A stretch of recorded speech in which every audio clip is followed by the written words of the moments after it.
식사 맛있게 하셨습니까? 네. 육개장을 끓이는 솜씨가 예사롭지가 않아요. 네. 아마 그 모친님들에게 사사를 받지 않았나 그런 생각이 드네요. 왜냐하면 저희 어머니가 끓여주던 그 맛이 아주 맛있게 먹었습니다. 예. 뭐 한 반찬이 있는 것보다 입맛에 맞는 음식이 좋잖아요. 네, 입맛에 아주 그냥 딱 맞게 이렇게 맛있게 하셨네요. 네. 저희 내동 자매님들도 잘 하시는데 잠시 못 따라오는 것 같아요.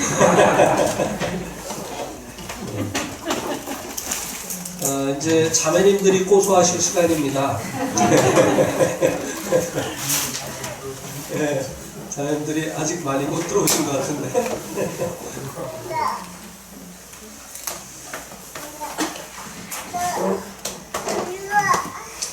어떤 분이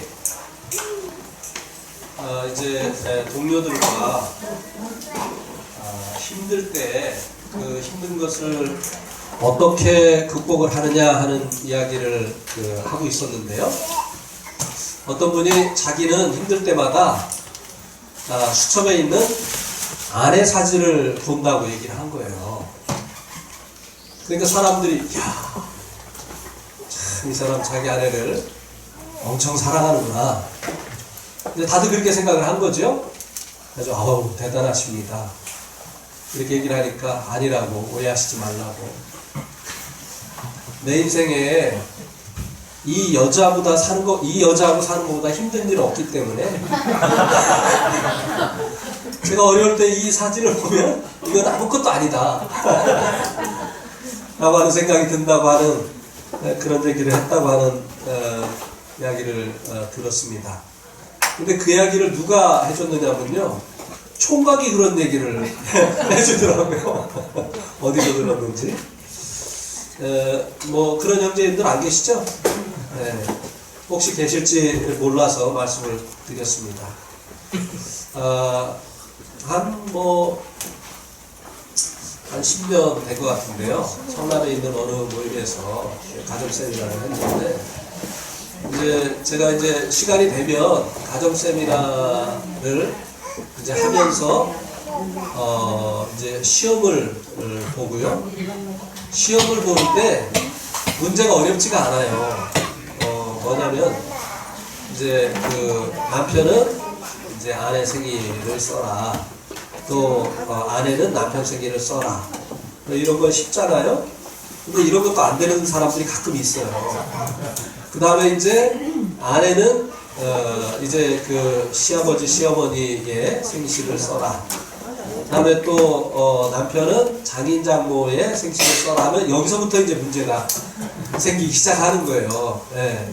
벌써 이 시험 볼까봐 겁나시는 분들 있죠. 네. 그 다음에 아내가 좋아하는 음식이 뭔지 써라. 남편이 좋아하는 음식이 뭔지 써라. 또 남편이 가장 가치 있게 여기는 일이 무엇인지 써라. 아내가 가장 가치 있게 여기는 일이 무엇인지 써라. 뭐 그런 어렵지 않은 문제거든요. 근데 이제 아내들은 대부분 80점 이상 나오는데 남편들은 50점 이상 나오지가 않아요. 네. 그 이제 이런 그 시험을 보는 이유가 부부간에 얼마나 같이 살면서도 대화가 없는가. 그래서 서로를 알지 못한 채 살아가고 있는가. 이런 것들을 보여주는 거죠. 근데도 그런 기본적인 것도 알지 못하는데요. 사실 세상에서 자기가 아내를 제일 사랑한다고 생각을 하거든요. 근데 아내가 무엇을 좋아하는지도 모르는데 어떻게 아내를 사랑할 수 있겠어요? 이거 지금 남 얘기하는 거 아닙니다. 제 얘기하는 거예요.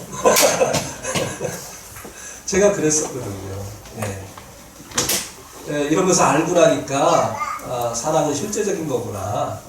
어떤 마음과 생각이 아니라 실제적인 삶 가운데서 관심을 갖고 그리고 또 배려하고 상대방 입장에서 생각하고 말하고 하는 이런 것이구나.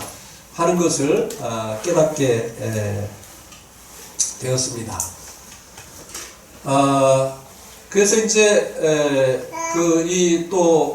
이제 세미나가 끝날 즈음에는 또 이제 아내는 남편에게, 남편은 아내에게 편지를 쓰게 합니다. 그렇게 한번요, 그 성남에서 이제 편지를 쓰면 서로 이제 상대의 그 방에게 그것을 주라고 하고 읽어보라고 하고, 그다음에 이제 그 발표하기를 원하는 분들이 있으면 나와서 이제 발표를 하라고 하는데, 다 좋았는데 한 형제가 아내에게 편지를 썼는데 뭐라고 썼느냐면요, 내 인생의 가장 비극은 너를 만난 것이다. 이렇게 썼어요. 그리스도 안에서도 그런 형제가 있더라고요. 그러니 그 아내가 얼마나 힘이 들었겠습니까? 거기에서 그 편지를 그렇게 쓸 정도면 평상시에 아내에 대해서 얼마나 그 못마땅한 마음을 가지고 살았겠습니까? 이거 뭐 지옥이 따로 없는 거지요. 그리스도 안에 있으니까 헤어질 수도 없고, 자기와 사는 것을 비극이라고 생각하는 이 남편과 사는 것, 이거 얼마나 정말 비극입니까, 이것이? 자, 그런 분 안 계시겠죠? 네. 안 계실 줄로 믿습니다.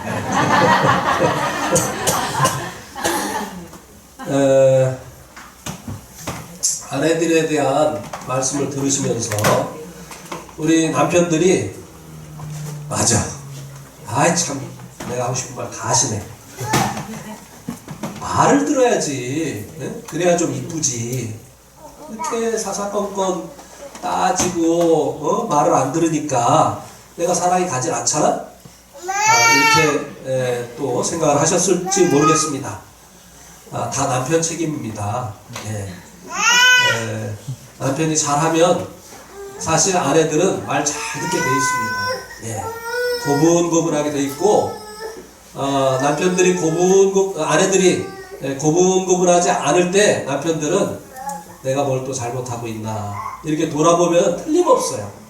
뭔가 내가 아내에게 마땅히 해야 될 일을 하고 있지 않다든지, 또 아내의 그 어려움에 대해서 관심을 갖고 있지 않을 때, 아내는 힘들어하고 있는데 전혀 그 힘들어하는 것을 모르고 있는 그런 때 좀 알아주라고, 지금 내가 이렇게 힘이 들다고 이렇게 얘기를 하는 그런 방식으로 표현하는 이런 경우가 참 많이 있습니다. 에베소서 5장 25절.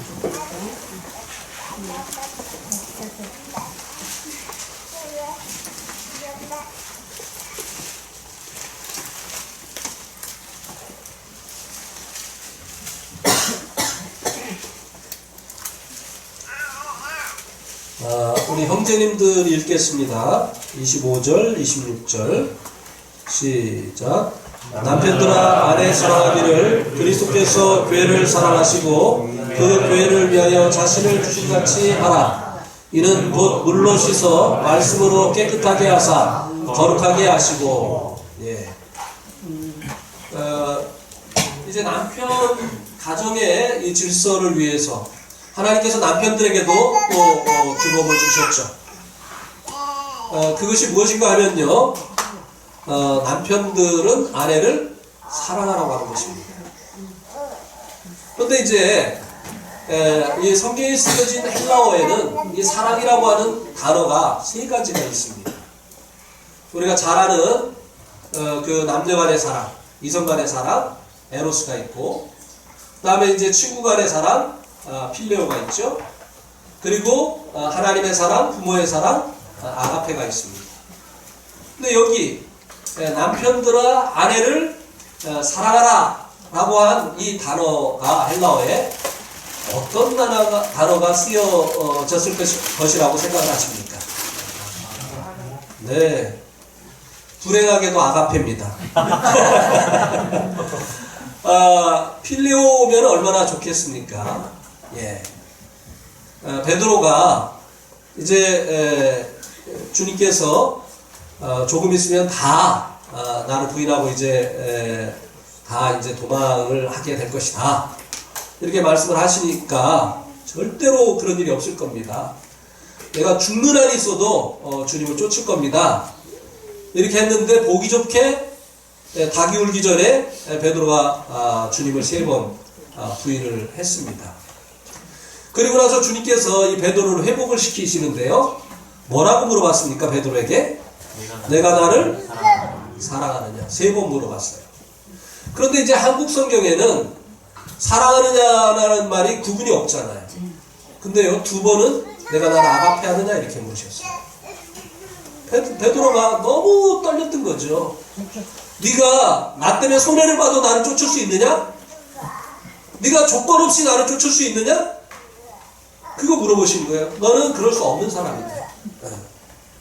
2번 주님께서 내가 나를 아가페 하느냐? 주께서 사랑하시는 줄을 내가 주님을 사랑하시는 줄을 주께서 아십니다. 근데 베드로가 대답한 그 사랑은 무엇입니까? 아가페가 아니었어요. 내가 주님을 필레오하는 것을 주님께서 아십니다. 이 필레오는 조건적인 사랑이에요. 주님이 사랑하시기 때문에 내가 사랑할 수 있다는 걸 이제 깨달았다는 거예요. 나는 주님 때문에 손해를 봐도 주님을 쫓을 수 있는 그런 사랑을 가졌다고 생각했는데 저는 그런 인물이 못 된다는 것을 깨달았습니다. 예. 이 필레오 사랑은요, 사실 하나님만 아실 수 있는 거예요. 또 하나님의 형상인 이 부모가 자식에게 하는 이와 같은 사랑이죠.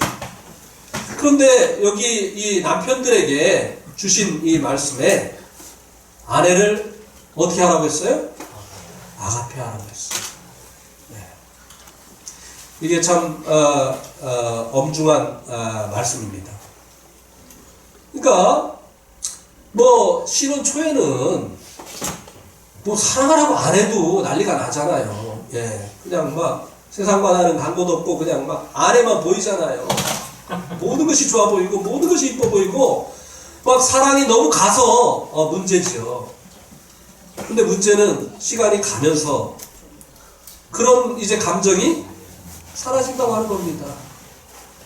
이제 시간이 지나면서 볼 거 다 보고 알 거 다 알고 나니까 이제는 신비로움도 없고 궁금한 것도 없고 그리고 이제 아기를 낳고 나니까 또 몸도 뚱뚱해지고 그리고 이제 살다 보니까 약점도 알게 되어지고 또 아내도 편안하니까 남편하면서 방구도 끼고 뭐 이러니까 이제 그때는 처음과 같은 그런 마음이 이제 먹어지질 않거든요. 만약에 주님께서 아내를 필레오하라고 했다면 상황이 바뀔 때, 시간이 지날 때 그 사랑은 지속될 수가 없는 것을 주님께서 아셨던 것입니다. 사람이 얼마나 이기적인가, 자기에게 이익이 되고 자기에게 만족을 주고 이렇게 할 때는 좋다고 하지만 그렇지 않을 때는 얼마든지 변하는 것이 이 사람이라고 하는 것을 주님께서 아셨기 때문에 남편들에게요 조건 없이 사랑하라는 겁니다. 아내가 변했어도 이제는 신비로움이 없어도 이제는 뚱뚱해졌어도 아내의 그 약점들이 보여도 사랑하라고 하는 것입니다. 내가 사랑해야 될 사람은요 주위에 날씬하고 그리고 또 예쁘고 그런 사람이 아니에요. 뚱뚱해졌어도 그리고 많은 약점이 보여도 내가 평생에 사랑해야 될 사람은 바로 나의 아내라고 하는 것입니다. 예. 그래서 주님께서 이 사랑을 하는데 바로 이 남편들에게 아가페 사랑으로 아내를 사랑하라고 말씀을 하셨다고 하는 것입니다. 자, 주님께서 우리를 사랑하시는데요. 로마서 5장 8절 대부분 다 암송하시죠? 우리가 죄인 되었을 때 그리스도께서 우리를 위하여 죽으심으로 우리에 대한 하나님의 사랑을 확증하셨느니라. 네. 하나님께서 우리를 사랑하신 그 사랑은 아가페 사랑이었어요. 우리가 하나님을 위해서 무엇인가를 해줬기 때문에 하나님께서 사랑하신 것이 아니라 우리가 심판받아야 될 죄인 되었을 때 하나님께서 우리를 사랑해 주셨다고 하는 것입니다. 예. 그러니까 이 남편들에게 하나님께서 요구하시는 이 사랑이 뭐냐면요, 아내를 좋은 점만 사랑하지 말라고 하는 겁니다. 있는 모습 그대로를 사랑하라고 하는 것입니다. 이거 굉장히 중요해요. 저는 이걸 몰라가지고요, 아내를 병들게 했고 정말 아내를 힘들게 했습니다. 저는요, 제 아내가 이뻐서 좋았어요. 솔직한 얘기요. 근데 이 이쁜 아내에게도 많은 약점이 있잖아요. 근데 결혼하기 전에 그 약점이 보입니까? 안 보이잖아요. 근데 결혼해서 살다 보니까 약점이 많이 보이는 거예요. 근데 그것을 제가 못 받는 겁니다. 그래서 그것을 이제 고치려고 사람들이 있는데도 책망을 하고 이렇게 하니까 아내가 제가 있으면 쉬지를 못하는 거예요. 어느 날 아내가요, 저에게 여보, 나는 당신이 무서워, 이렇게 얘기를 했어요. 제가 깜짝 놀랐습니다. 아니, 이 세상에서 내가 당신을 제일 사랑하는데 당신 내가 무섭다고? 충격이었어요. 그런데 나중에 보니까요, 진짜 무섭겠더라고요. 제가 있으면 말을 제대로 할 수 있습니까? 행동을 제대로 할 수 있습니까? 조그만 뭔가 부족한 것이 드러나면 고치려고 하고 책망하고, 사람들이 있으나 없으나 야단치고. 그러니까 아내가 뭐가 되는 거예요? 사람들 앞에서. 뭐 자기 아이도 아닌데. 그러니까 제 아내가 제일 좋아하는 시간이 언제였었느냐면, 이렇게 제가 외부에 집회 나갈 때. 제가 집회만 나가면 제 아내는 너무 좋은 거예요. 조심하지 않아도 되니까. 제 아내가 이제 그 할머니랑 그 오래 살아가지고요, 할머니의 그 언어를 많이 사용했어요. 지금은 이제 다 고쳐졌는데. 그래서 가끔 듣다 보면 이상한 얘기를 해요. 뭐 옆당구리? 이게 뭐냐, 옆당구리가 뭐 옆에라고 해야지. 막 이런 것들이 나올 때마다 제가 고치려고 하고, 막 그게 뭐냐고 하고 막. 근데 사람 없을 때 조용히 이렇게 얘기를 해주면 받아들일 수도 있는 문제인데, 형제들 자매들 막 있는 데서 그렇게 하니 이게 이제 너무 어려웠던 거죠. 네. 그래서 이제 저는 이제 집회를 가면은 이제 아내가 궁금한데, 저희 자매는 오래 있다 보면 좋겠는 거예요. 네. 근데 또 가면은 또 전화를 하거든요. 전화를 하면은 아내가 이제 뭔가 이렇게 얘기를 해주기로 하는데 얘기를 안 해요. 제 얘기만 듣고 있고. 그러다 마지막 하는 말이 뭐냐면, 이제 끊어요. 엄청 실망이 되는 거죠. 예. 근데 이제는 그때 생각을 해보면 그게 다 이해가 돼요. 그때는 이해가 안 됐어요. 왜 그래나? 나는 자기가 보고 싶고 그리고 사랑하기 때문에 전화도 하는 것이고, 그렇게 하는데 왜 나를 이렇게 힘들어하고 이렇게 할까? 주님께서는 우리를 죄인 되었을 때 사랑하셨다. 우리의 있는 모습 그대로를 주님께서는 받아주셨다고 하는 것입니다. 그러니까 남편들이 아내를 사랑할 때 이게 기본이에요. 근데 대부분의 남편들이요, 아내의 좋은 점만을 받으려고 하고, 그렇지 못한 이 부분들은 자꾸 마음으로 더 밀어내고, 그것을 이제 고치려고 하고, 그래서 야단치고 책망하고 이렇게 하게 되어지는데, 그것은 주님의 방법이 아니고 주님께서 사랑하라고 하신 그 사랑을 실천하는 방법이 아니라고 하는 것입니다. 또 주님께서는 우리의 그 죄와 허물을 담당해 주셨습니다. 그죠? 정말 사랑은요, 언제 이 아내들이 남편의 그 사랑을 느낄 수 있게 되느냐면요, 자신이 실수했을 때 그 실수를 일부러 한 거 아니잖아요. 아무리 큰 실수를 했다 할지라도 일부러 맘먹고 작심해서 그렇게 한 게 아니라고 한다면 용서해 줘야 되거든. 받아줘야 되거든. 근데 또 뭐 이러면서 막 하면은 이거 일부러 한 것도 아닌데 이제 너무 힘들어지는 게 아니겠어요? 그러니까 막 실수하지 않으려고 하니까 이 가정이 쉼이 없는 거예요. 다 긴장하고 그러니까 행복하지 않은 거죠. 남편하고 결혼해서 행복하려고 결혼했는데 남편이 이거는 선생님이에요. 남편이 아니고 늘 가르치고 고치려고만 하지. 네.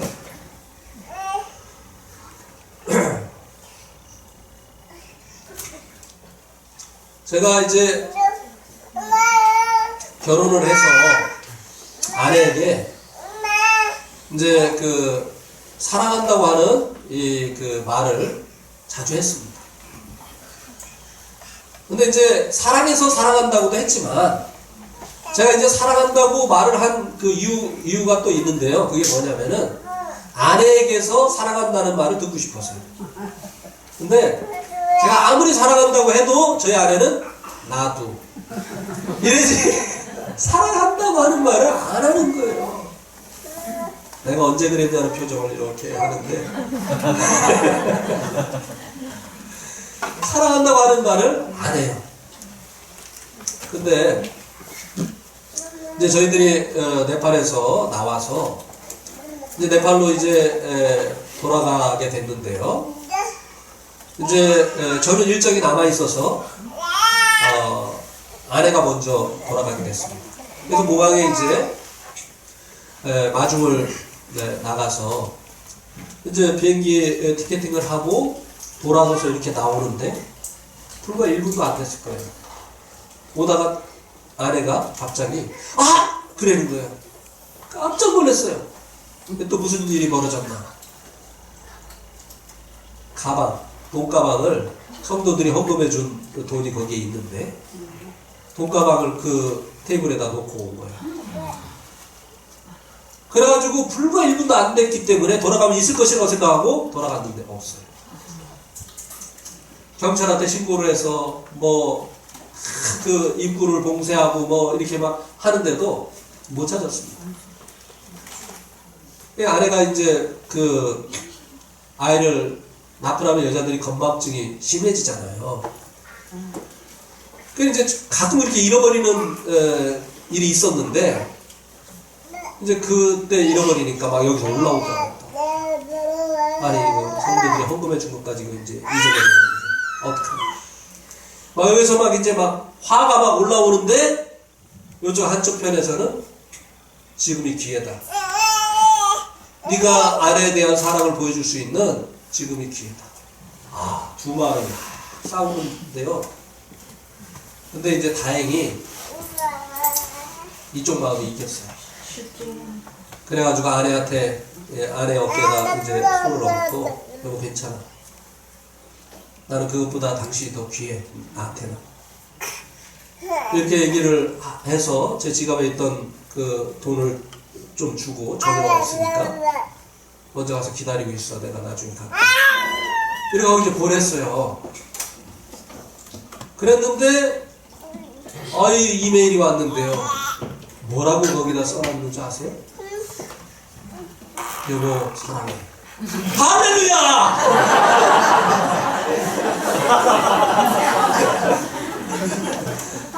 그렇게 듣고 싶었던 사랑해요. 네, 사랑해요.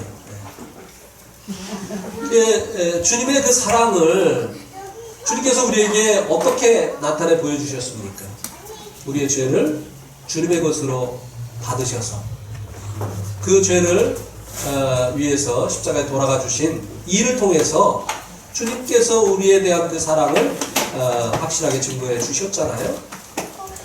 그러니까 이 아내들의 그 실수 이것을 우리가 용서해 주고 그리고 마음으로 받아주고 이렇게 하게 될 때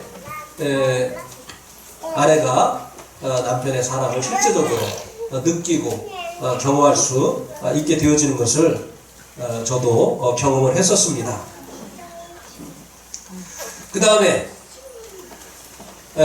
주님께서 이제 세상을 떠나서 아버지께로 갈 때가 가까이 오심을 알고 주님께서 어떤 일을 하셨죠? 제자들의 발을 씻으시는 일을 하셨잖아요. 근데 그 앞에 어떤 말씀이 있느냐면 요한복음 13장 13절에 보면 주님께서 자기의 사람들을 사랑하시되 끝까지 사랑하셨다고 하는 겁니다. 예, 이 남편들의 아내를 향한 이 사랑은요 끝까지 하는 거예요. 끝까지. 예. 아내가 병들어서 남편을 위해서 아무것도 해줄 수 없을 그때도 끝까지 사랑하는 것이 바로 주님께서 우리에게 보여준 사랑이고, 남편들이 아내에게 보여주어야 될 사랑이라고 하는 것입니다. 주님의 이 사랑이 교회를 물로 씻어 말씀으로 깨끗하게 해서 거룩하게 하신 것처럼 이 남편의 사랑이 아내의 그 약점이 장점으로 바뀌어서 아내의 그 속사람이 점점 더 남편으로 인해서 아름다워지기를 주님께서 원하신다고 하는 것입니다. 무조건 용납해주고 참아주고 하는 것이 능사만은 아니라는 거죠. 그 사랑이 결국은 그 약한 것들이 강한 것이 되어지고, 그리고 그 속사람이 점점 이제 주님을 닮아가는 그런 사람으로 변화되어질 수 있도록 해야 된다고 하는 것입니다. 예.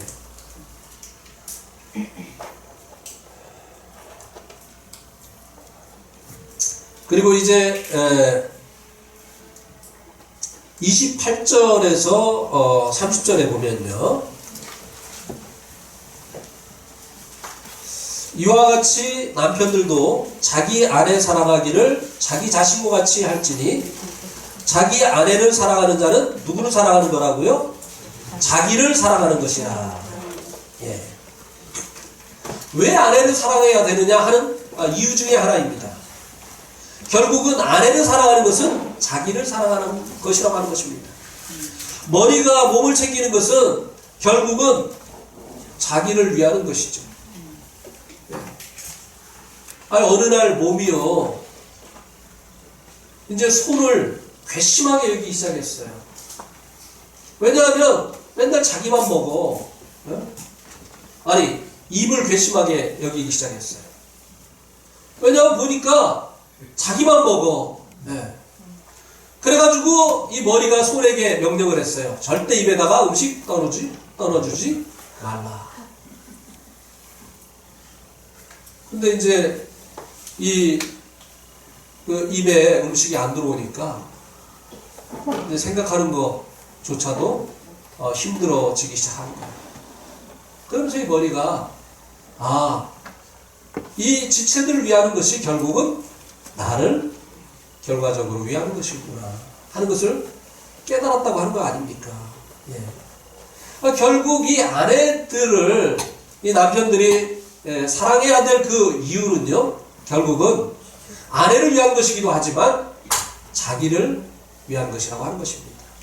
예.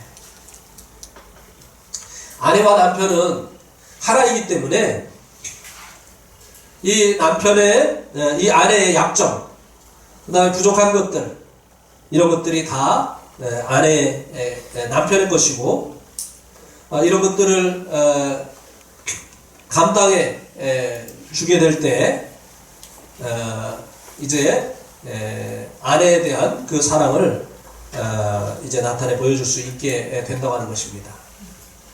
이 머리가 몸에 더러운 것이 있으면 닦아주고, 그리고 또 몸에게 아름다운 것을 입혀주고, 그리고 건강을 위해서 비타민을 먹여주고, 아플 때는 또 치료받을 수 있도록 해주는 것이 아니겠습니까?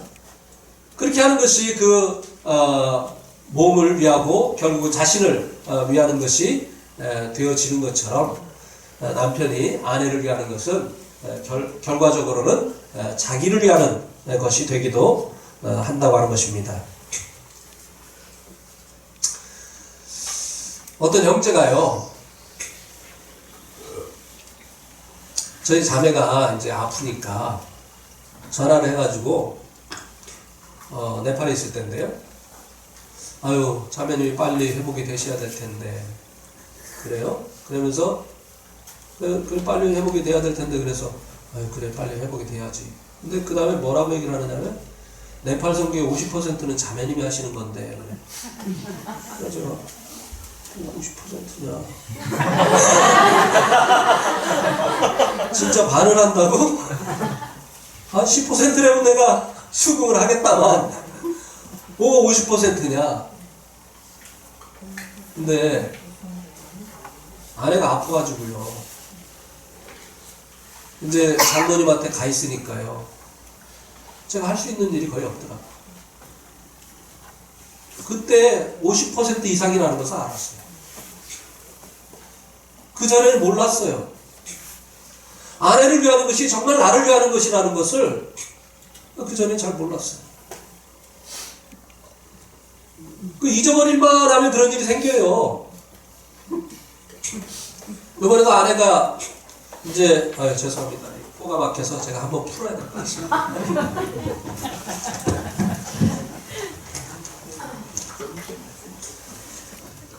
제가 이제 호흡기 계통에 여러 가지 질병이 있어가지고 네팔의 공기가 안 좋아서 이런 병이 생겼다고 생각을 하고 한국에 돌아오면 좋아질 줄 알았더니 안 좋아져요.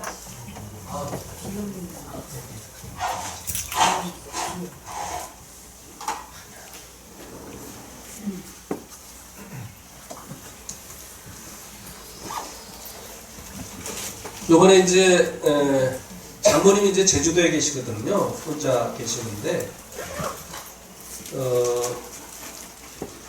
명절 때 이제 그 주로 이제 시댁으로 가니까 장모님한테 이제 명절이 지나고 나서 이제 아내가 이제 혼자 갔어요. 가가지고 이제 며칠 있다 오는데 뭐 이것도 해먹고 저것도 해먹으라고 하고 음식을 해놓고 갔는데 그거 왜 이렇게 힘이 들어요? 그래가지고 밥도 해서 이제 그릇마다 이렇게 넣어가지고 그거 이제 그 냉장고에다 넣어놓고 갔거든요. 근데 딱 한 그릇 그 여러 그 끼를 먹게 다 해놨는데 제가 딱 한 번 그 밥을 먹었습니다. 그것도 라면 쌀 먹어가지고 밥 말아서. 이게 보통 일이 아니에요. 그 밥해 먹고 설거지하고 이게 보통 일이 아닙니다. 네. 뭐 청소에 아내 없으면 제가 안 하죠. 아내 있으면 이제 아내가 이제 청소기 돌려 내가 할게 하고 이렇게 이제 하지만 예. 정말 이 그 아내를 위하는 것이 정말 저를 위하는 것이라고 하는 것을 잊어버릴만 하면 주님께서 알게 하십니다. 이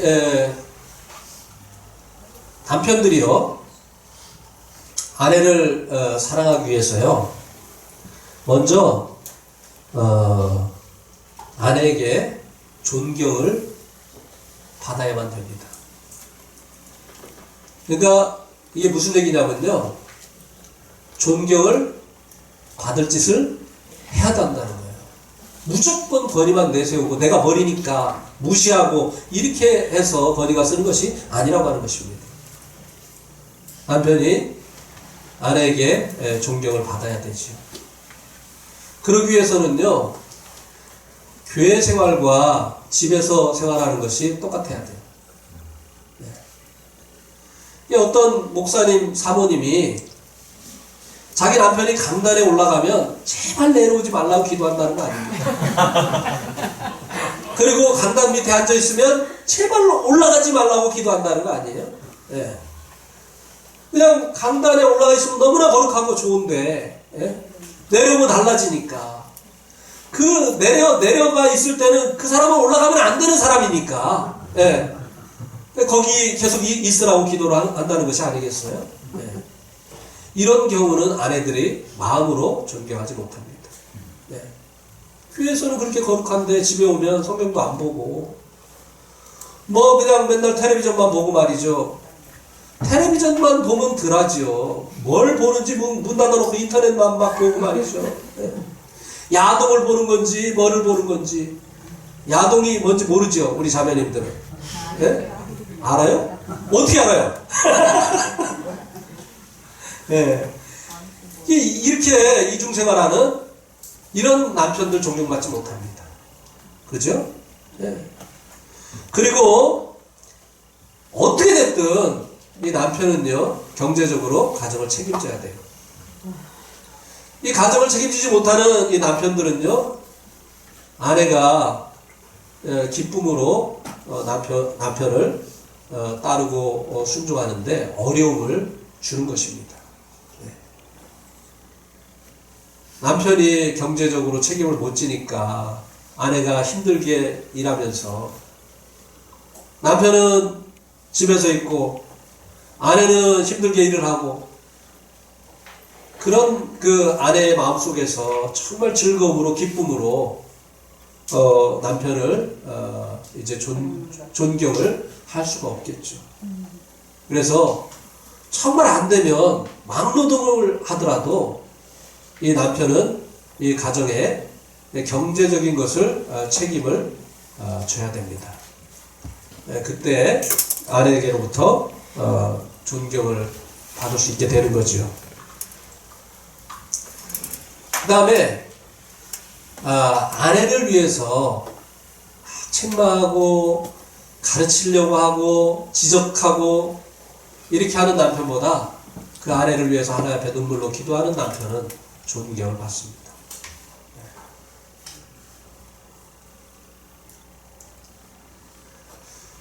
저도 참 아내를 위해서 기도를 많이 해요. 옛날에는 막 제가 고치려고 하고 지적을 많이 했었는데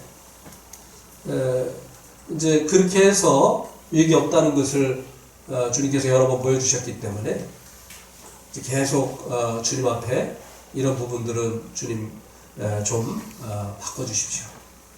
이렇게 이제 주님 앞에 기도를 하지요. 근데 뭐 우리가 소리내서 기도하는 게 아니니까 모르지만 그런 때는 또 소리내서 기도할 때도 없지 않아 있지 않습니까? 만약에 아내가요 자고 있는데 남편이 눈물로 자기를 위해서 기도하는 그 기도를 들었다고 해봐요. 마음으로부터 그 남편을 존경하는 마음이 안 생기겠습니까? 예. 그리고 또요 이 그리스도 안에 있는 자매들은요 정말 남편이 자기를 위해서 기도하면요 느낍니다. 예. 그리고 정말 자기를 위해서 기도해주는 이 남편을 아내는 기쁨으로 남편에게 순종하게 돼 있죠. 그리고 더더욱 남편이 이 말씀을 깊이 묵상하고 이 영적으로 그 양식이 되어질 만한 것을 시간을 내어서 아내에게 나누어 주면요 아내가 감동하고 그리고 또 이 남편을 존경하게 되어 있습니다. 또 남편이 이 말씀으로 또 주님 주시는 그 은사로 교회에서 성도를 섬기는 그 모습을 봐보세요. 그래서 성도들에게 이 존경을 받는 이 남편을 보면요, 이 누구보다도 정말 존경하는 사람이 이 아내입니다. 근데 성도들에게 맨날 그냥 판단이나 받고, 예배 시간에 맨날 침묵하고 있고. 그러니까 이제 어떤 자매님은요, 자기 남편이 큰 시부를 하니까 그냥 막 예배 시간만 되면 막 가슴이 답답한 거예요. 네. 그죠? 구원받은 지 하루 이틀 된 것도 아닌데, 아니, 그렇게 예배할 것이 없는가.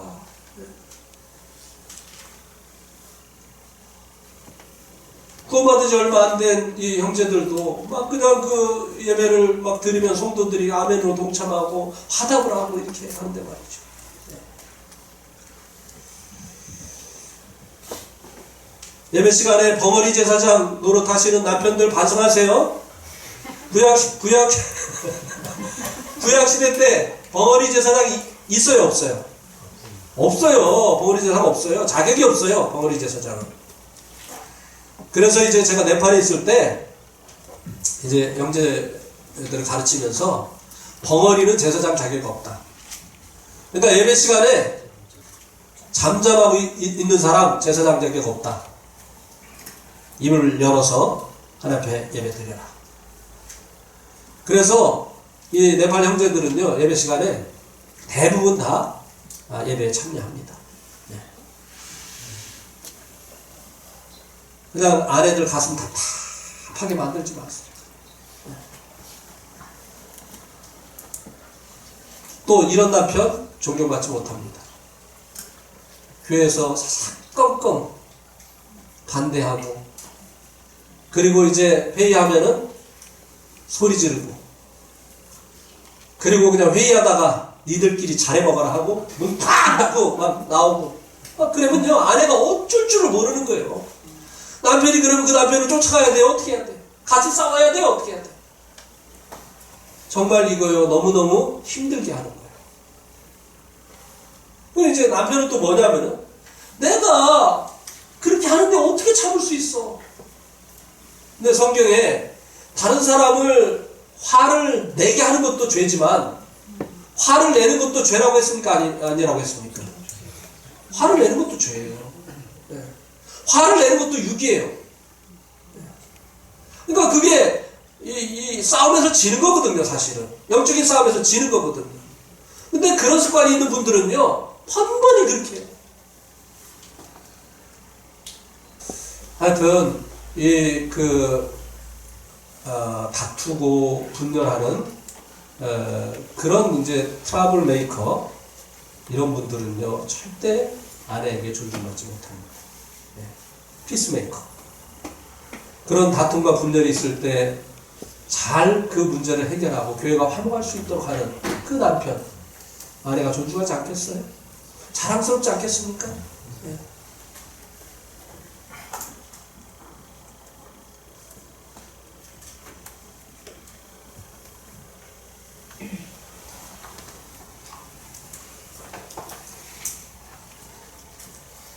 그 다음에 이제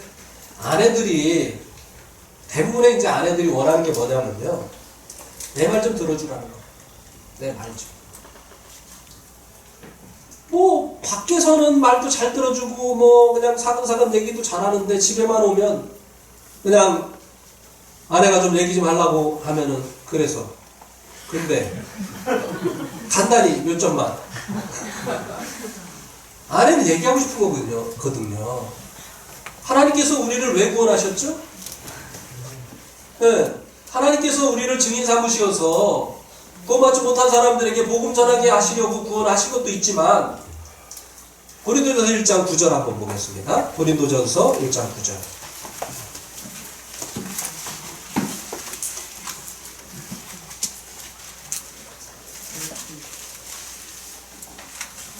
한번 같이 읽겠습니다. 고린도전서 1장 9절 시작. 너희를 불러 그의 아들 예수 그리스도 우리 주와 더불어 교제하게 하시는 하나님은 기쁘시도다.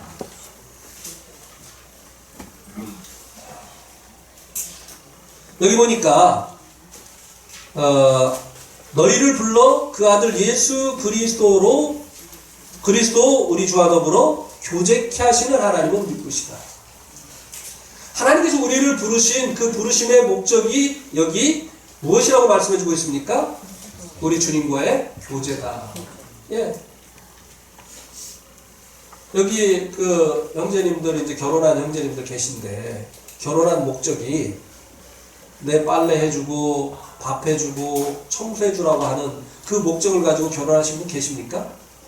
그거는요, 돈 주면 다른 여자도 해줄 수 있는 거예요. 같이 있고 싶고 더 깊은 교제를 하고 싶고, 그것이 이 결혼한 이유잖아요. 근데 왜 결혼해서 교제를 안 하는 거예요? 말 좀 하려고 하면 근데 그래서 몇 점만 또 그 얘기야? 그럼 어디 가서 이 아내가 이 마음을 털어놓고 얘기할 수 있느냐 이거예요. 주님은 안 그러시잖아요. 우리가 주님과 교제하자고 하면 다 들어주시잖아요. 주님 기뻐하시잖아요. 오늘 내가 동창을 만났어. 근데가 아니에요. 동창 만난 일이 얼마나 이게 우연히 그 동창을, 그 많은 사람 중에서 우연히 그 동창을 만날 수 있다고 하는 게 얼마나 놀라면, 이렇게 하면 돼요. 근데 왜 거기서 근데가 나와? 근데 그 남편이 진급했대. 우와, 이렇게 하면 되는 거예요. 그래서 밥 사줬어? 이게 아니에요. 여러분, 모모라고 혹시 아십니까? 모모는 철부지 모모는 생을 쫓아가는 시계 바늘이라 뭐 그런 노래 있었죠. 책이 나왔었어요. 모모라고 하는. 이 모모가 이제 그 어린 소녀인데요. 이제 사람들이 너무나 바빠요. 그래서 사람들이 다 회색빛입니다. 그런데 이 모모하고 만나면은 사람들이 즐거워지는 거예요. 그럼 이 어린 소녀가 사람들에게 무엇을 해줄 수 있느냐? 아무것도 해줄 수 없어요. 근데 이 아이를 만나면 왜 사람들이 행복해지느냐? 얘는 사람들 얘기할 때 그 사람의 얘기 속으로 빨려들어요. 얘기를 들어주는 거예요. 사람들이 너무 바빠가지고 자기 할 말만 하지 남 얘기 안 들어주는 시대거든요. 그런데 이 모모는요, 사람들 만나면 자기 얘기 안 해. 그 사람들 얘기 들어주는 거예요. 아주 그 얘기 속으로 빨려 들어가면서 얘기를 들어주는 거예요. 그런 사람이 없는 시대에 이렇게 하니까 모모를 만나면 사람들이 다 행복해합니다. 그러니까 남편들도요, 아내를 행복하게 해주려면요, 아내 얘기를 들어줘야 됩니다. 특별히요, 아내가 힘들다고 할 때 잘 들어줘야 돼요. 그때 잘 안 들어주면요, 나중에 사고 납니다. 우울증 걸리고, 나 죽고 싶다고 하고, 그래 그때 가서 후회해도 이미 때는 늦어요. 이제 이 옛날에, 지금은 이제 많이 이제 알아서 잘 대처를 하고 있습니다만, 옛날에 모임 안에도 우울증 환자가 얼마나 많았습니까? 심지어는요, 교회 왔다가 교회 앞에 건물에서 뛰어내려서 자살한 자매도 있어요. 알려지지 않아서 그렇죠. 형제가 우울증이 오래돼서 아주 뭐 누구라고 하면 알만한 형제인데 자살하는 경우도 있어요. 그러니까 아내들이 힘들다고 할 때 다른 거 없어요. 들어줘야 돼요. 왜 힘든지. 그리고 공감해줘야 됩니다.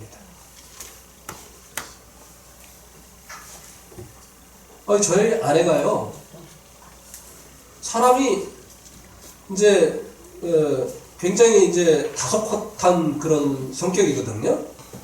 근데 어느 날 확 변해가지고요, 저한테 막 책망을 하고 막 사람들 앞에서 야단을 치고 막 말을 막 함부로 하고 막 그렇게 해요. 아이고 제가 죽겠더라고요. 안 그래도 사람이 막 그렇게 하니까. 그래가지고 이제 아내를 잡아보려고 제가, 나 예수님 믿어서 그랬지, 예수님 안 믿었으면 나 무서운 사람이야. 겁을 팍 주니까 겁을 하나도 안 먹어요. 그래서 뭐라 그러냐, 나도 우리 엄마 닮아가지고 나도 독해. 대책이 없는 거예요. 이거 어떻게 해요? 근데도 제가 전혀 눈치채지 못했어요. 병들어서 그런 겁니다. 사람이 변했다고 생각합니다. 어느 날 잠을 자는데요, 저를 깨워요. 아내가 뭐라고 얘기를 하냐면, 나 이제 모든 것을 놓고 싶어. 최진실이 자살했을 때 나 이해할 수 없었는데 이제는 다 이해가 가. 그 말을 듣는데요, 막 찬물로 막 그냥 쫙 머리에다가 끼얹는 것 같더라. 죽겠다는 얘기 아니에요. 이제는 죽고 싶다는 얘기 아니에요. 그래가지고 이제 막 제가 이제 꼼짝도 못하고 이제 막 계속 기도했죠. 근데 주님이 그때 저희 아내가 이제 갑상선 암 수술을 했는데, 그 전에 그 이제 병원에서 책자를 줬는데, 암 수술 후에 나타날 수 있는 후유증에 대해서 이제 써놨던 것을 제가 읽었던 게 기억이 났어요. 그 후유증으로 우울증이 나타날 수 있다. 아내에게 병이 왔구나. 이게 사람이 변한 게 아니구나. 병들었구나. 그래가지고 이제 그 제가 민감하게 반응하지 않고, 울고 싶으면 울고, 하고 싶은 거 하고, 그리고 이제 무엇보다 엄마에게 갔다 오는 것이 제일 좋을 것 같다. 그래가지고 이제 엄마에게 갔다 오라.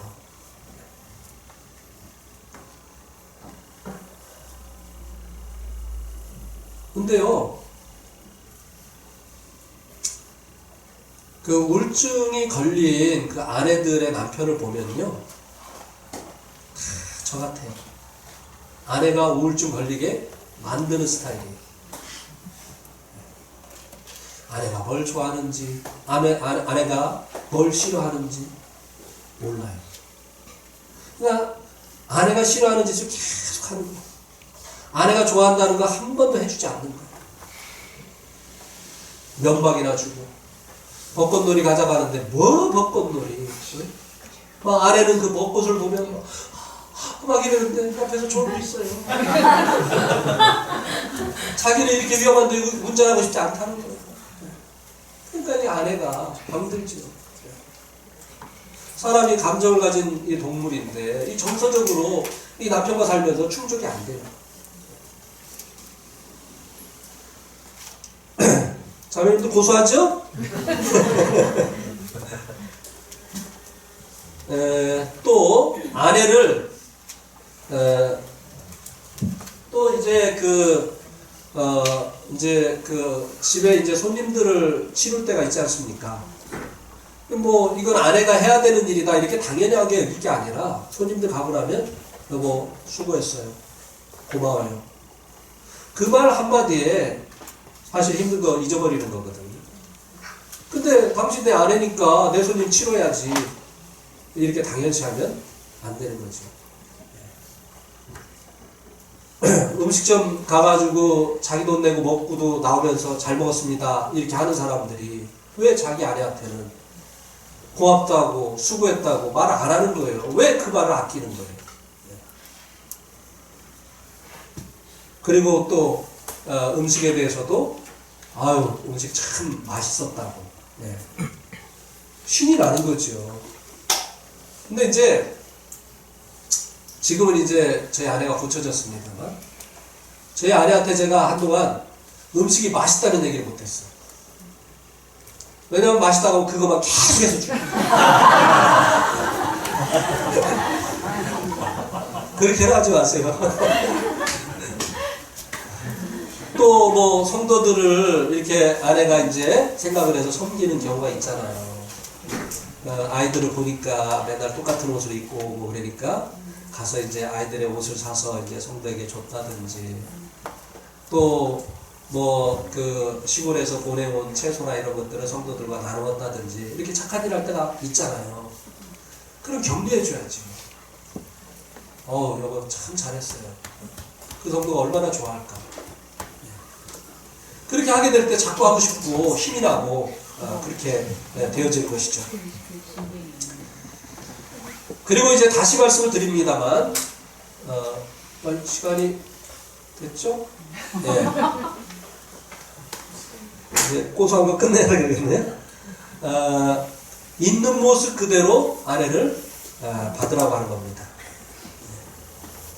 저는요 너무나 오랫동안 아내에게 율법 남편이었습니다. 율법은 뭐죠? 죄인들에게 거룩해지라고 하는 것. 그 사람의 수준에 맞는 요구를 안 하는 겁니다. 근데 우리 주님 그렇게 하시지 않잖아요? 은혜는요 각 사람에게 맞는 요구를 하고요 그 사람이 그렇게 할 수 있도록 뒤에서 밀어주고 앞에서 끌어주는 거예요. 근데 율법은요 안 되는 사람에게 높은 수준을 정해놓고 거기에 이르라고 하는 거예요. 그리고 못 이루면 정죄하고 이렇게 하는 거죠. 그래서 아까도 말씀드렸지만 저는 아내에게 율법 남편이었어요. 근데 어느 날 시편 말씀을 보는데요 주님의 인자하심에 대해서 그 말씀에서 말씀해주고 있더라고요. 그래서 제가 그 말씀을 이제 보고 나서 주님께 기도했습니다. 주님, 인자가 뭡니까? 제가 인자에 대해서 한 시간 설명하면 할 수 있습니다. 원어는 어떻고 뭐 이러면서 성경에 예를 들어서 할 수 있는데 솔직히 제가 인자가 뭔지 모르겠습니다. 주님. 그때 주님이 저에게 뭐라고 말씀하셨느냐면 내가 너를 공의로 대했더라면 네가 내 앞에 설 수 있냐? 네가 내 앞에 설 수 있는 것이 내 인자다. 그때 인자가 뭔지 알겠다. 그런데 나는 얼마나 아내를 비롯해서 많은 사람들을 공의로 대했던가. 이 사람들을 쉬지 못하게 했던 거예요. 제가 이제 네팔에 처음 이제 강사로 조성우 형님을 이제 초청을 했었어요. 그래가지고 이제 그때 당시에 이제는 제가 네팔 말로 통역을 할 수가 없었기 때문에 영어로 말씀을 전할 수 있는 분을 이제 선택을 하다 보니까 이제 조성우 형님을 하게 됐는데, 이제 말씀을 전하시기 전에 저 형제 아직 주님이 부르셨다고 하는 그런 것이 보이지 않는데 자꾸 일도 안 하고 주님 일만 하겠다고 하니까 저 형제 좀 알아듣게 말씀을 전해주라고. 이렇게 이제 제가 말씀을 드렸더니 조승훈 형님이 하는 말이 그것처럼 치사한 거 없는 거야. 그 말 한마디에 제가 많은 것을 생각하게 됐습니다. 내가 그동안 그렇게 했거든. 왜? 개인적으로 교제할 거를 강단에서 하느냐는 거지. 사람도 다 알잖아요. 지금 누구들이라고 하는 얘기인지. 네. 용기가 없어서 그렇게 하는 거거든요. 사실은. 용기 있는 사람은 개인적으로 얘기하거든요. 용기가 없으니까 막 여기서는 아무도 침범하지 못하니까 폭력을 휘두르는 거거든요. 제가 충주에서 말씀 전할 때요, 맨날 야단치는 메시지였어요. 그럼 이제 문제가 있는 성도들은 말씀 시간이 되면 고개를 숙입니다. 그럼 고개 숙인다고 또 뭐라고 해요? 고개 들으라고요. 그리고 고개 들은 데다 대고 그냥 막.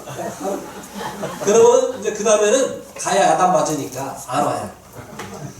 예배만 끝나고 갑니다. 그러면 이제 문 가서 맞는 거예요. 와가지고 예배 말씀 듣고 가라고. 그래놓고 또 그냥. 그러면 이제 아예 안 와요. 가면 이제 붙들리니까. 그럼 제가 집으로 찾아가서 또 야단칩니다. 그러면 교회를 안 오는 날은 아예 집에 없어요.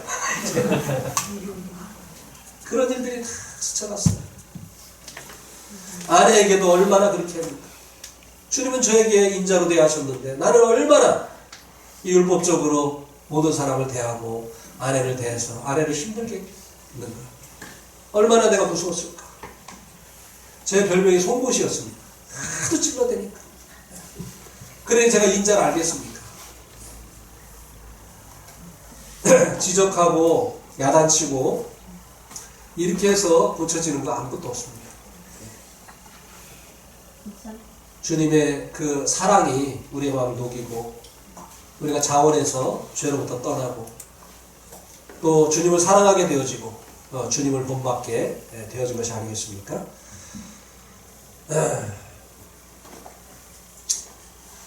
그리고 사랑한다고 고백을 하시기를 바랍니다. 아내에게 잠잘 때만 사랑한다고 하지 말고 평상시에 사랑한다고 고백을 하시기 바라고요. 다음에 이제 가끔 다투는데요. 다투고 나서 사과를 누가 먼저 해야 될까요? 네. 다투고 나면 서로 사과할 때를 기다리는 거죠.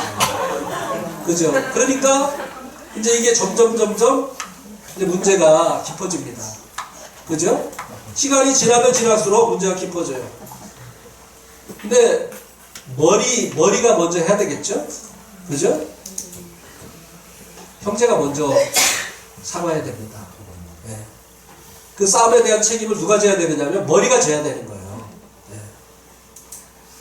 그래서 이제 사과를 형제님이 먼저 하는데요.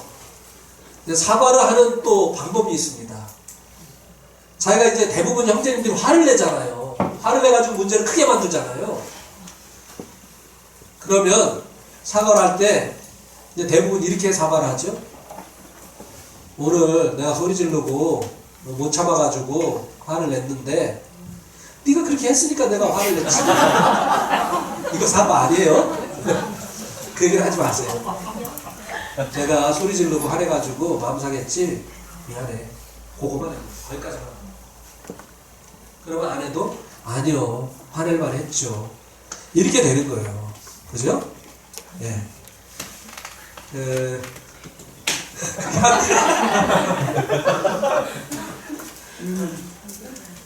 예, 여기까지 말씀드리고 뭐 나머지는 또 실제 시간이 있으니까 말씀드리겠습니다.